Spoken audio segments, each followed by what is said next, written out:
Welcome back to the channel, guys, and welcome back to another video. Before I start this video off, I want to thank you guys out there. On the last video that I dropped, I said I wanted to hit 500 subscribers, but you guys made it happen and we actually hit 1,000. I am grateful and thank you. If you guys are new to my channel, welcome in. Here I talk about faith, freedom, and firearms. I am unapologetic about my faith, and I do not hide my love for my Lord and Savior, Jesus Christ. Before I continue with the video, guys, I'm going to read a quick little verse here from the Bible. This is going to be John 14:6. Let me just get to it really quick. Jesus told him, "I am the way, the truth, and the life. No one can come to the Father except through me." So that's Jesus pretty much confirming he is the key to eternal salvation. He is the King of Kings. Guys, I am excited that we hit 1,000 subs. But unfortunately, I'm making this video because the reality is Christians are being attacked. There was another church shooting, this time in Michigan. I am heartbroken. I am saddened. And as a believer, this is a wake-up call, guys. I believe that Christians have been being attacked for a long time now. And last night I was even watching a video on YouTube. This is not just here nationally. This is globally. So I was watching a video, and in Nigeria, they murdered 7,500 Christians. That is murdered in cold blood just for believing in Jesus Christ. Our place of worship, guys, should be a safe place, but it's not. So guys, we need to prepare and we need to wake up. Like I said, prepare. I want to take a moment to acknowledge the victim and the family members that were impacted in the most recent shooting at the church in Michigan. When things like that happen, when these events happen, it is heartbreaking and it is evil and wicked. So my thoughts and prayers go out to the family. Guys, like I said, this is not just Michigan. This is not across our country. This is globally. Like I mentioned, 7,500 people in Nigeria. Christians are being attacked, and they have been being attacked for a long time. It is not just vandalism, it is harassment, and it is deadly attacks. Just because we have faith does not mean that we are immune to danger, guys. So the question is, guys, what can we do? I'm not here to push fear, because as a God-fearing man, we should fear no one but our Creator. But what I'm telling you guys is, we need to be responsible, we need to be prepared, and we need to have that kind of awareness. Nehemiah rebuilt the Jerusalem walls with a sword in one hand and with tools in the other. That was his EDC, and he rebuilt the walls of Jerusalem. So the best tool you guys can carry, it's not in your pocket or on your waistband. It's actually in your mind. Just know that dangers do exist. Be situational aware. When you're at church, I always sit at the top. I like to have an overview and I like to be close to an exit. Same thing goes with my car. When we park at the church, I like to park near an exit. I do keep a rifle inside my car and I feel okay with that. I have police that actually patrol my church and we do have armed security. And I'm quite sure there's a lot of badasses in there that are God-fearing man that will lay their life on the line to be able to defend their loved ones and the congregation of the church. So with that, I'm always looking around. So I look behind me. I try to see what's behind me, what's to the side. I try to see if something's odd, if someone's acting different, or just if something doesn't feel right, guys. Typically, it's because it's not right. I do appendix carry, so as I'm worshiping, whether I'm standing or sitting down, I do keep my hands pretty close to my body, close to my firearm, because seconds matter and seconds can save lives. All right, guys, so now we're going to talk about my church EDC setup. So first thing we're going to start off with is the firearm. And actually, I'm going to start off with the firearm, but it is probably the last thing that I want to use. If I draw my firearm, it's because I've exhausted pretty much all my options and all my tools. So the gun of choice now for the winter is going to be my Glock 19. You guys have seen this in previous videos. And I do carry that in my Tier 1 concealed holster. This is with the side cart, so I do carry a spare magazine. That does have a base plate. So that is 17 plus 5, 22 rounds plus one in the pipe, 23 rounds. Lucky 23, Michael Jordan. One of the best to ever do it, but I still believe Kobe was better.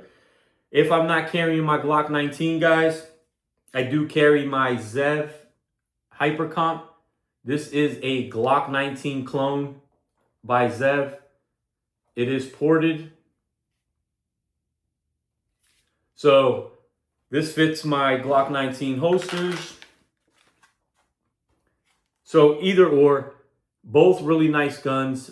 The Zev is by far a better shooter because of the comp, but when it comes to reliability, I had issues when when I first purchased it, breaking it in, but it has been super solid in the last 1,000 rounds, but I only shoot 124 and 147 through it. But either or is my option of choice when it comes to my firearm for my church EDC. Another thing, guys, is a knife. So I carry a blade on me. I have multiple blades, but the one that I've been carrying a lot is my ZT. This is carbon fiber. Really nice blade, really nice action. I'm not a blade ninja, like I said before. I just like my knife. I use it for everyday tasks. And again, it is another tool for self-defense. Another thing I carry with me, I do carry my spare magazine inside my appendix carry holster, but I do carry to church another magazine. And that's just because, guys, not because the more the merrier, malfunctions. So either or, any gun can have a malfunction, guys. So having a spare magazine or two is always good. Always practice your reloads, whether it be your emergency or your tac reload, guys. That's a key. Another thing I carry is going to be my handheld light. So in case the lights go out, or in case you're in a dim situation or you have to identify a target, it's always good to have a light. This is a fighting tool. So that is the Streamlight Macro Stream.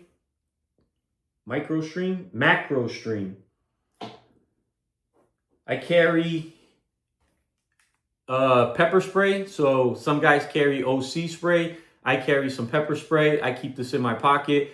Again, guys, the more tools you can carry on you, the better it is.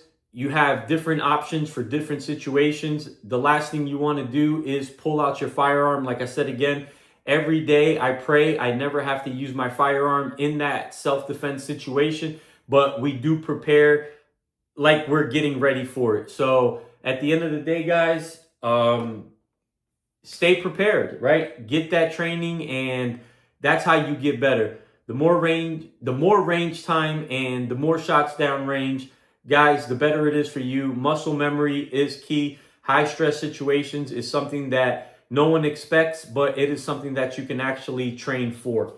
Another thing I carry that's really crucial to my church EDC setup is going to be tourniquets. So I carry multiple tourniquets in my car. These are Cat 7 tourniquets. So I'll carry about 2 of these in my car. And then I have a IFAK kit that I also carry in my car. And this right here is going to have compression gauze, chest seals, stop the bleed. It's going to have duct tape. I'm going to have in here another tourniquet, things like that. And then I also carry on my person inside the church because, again, guys, you don't know if you can make it outside to your car. That is just an option in case you have to come back inside to be able to assess a situation. So I carry the MedMod. I've said this in multiple videos. This is by far one of the coolest pieces that you can add to your EDC because, guys, with a tourniquet, you can save a life more than you can with a firearm. So on my MedMod, I have some chest seals. I have a Benchmade claw, ripped through clothing, things like that, seat belts. I have a snake staff tourniquet, really small tourniquet for EDC. And then I have some compression gauze in the back. I do also carry my Mark 18 in my vehicle. That is in case I have to get to my car because it is a situation where I'm going to need a rifle to be able to get myself out of it or help someone get out of the situation. But my firearm of choice will probably be my Glock 19, and it has been my Glock 19 or either my Glock 45. So guys, that's pretty much my EDC setup when it comes to church. Look, none of us want to think about violence in the church, but ignoring it doesn't make it go away.